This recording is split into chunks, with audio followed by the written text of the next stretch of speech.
So I was asked to make a video on cold calling and to give a tip since we're not doing lives this week.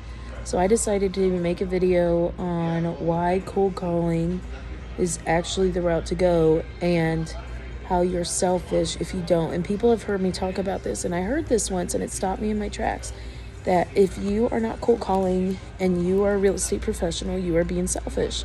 And what that means is basically, and I thought about it, this is right, and I've seen live examples. If you know and you have a way to help someone get out of a really distressed situation, because as an investor and as a wholesaler specifically, but even as a landlord or rehabber, you are constantly buying properties that need work and they're usually distressed, or the seller is distressed. And if you know how, you can reach out to them and help them and problem solve with them and help them come to like a solution with their home.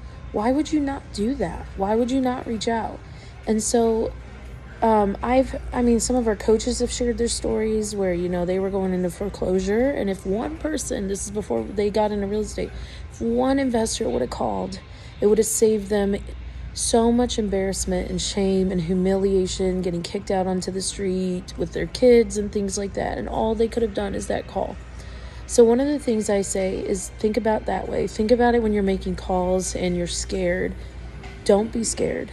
You're helping someone out. It could be a very dire situation. That could be the one call that changes their life and your life. And think of it this way.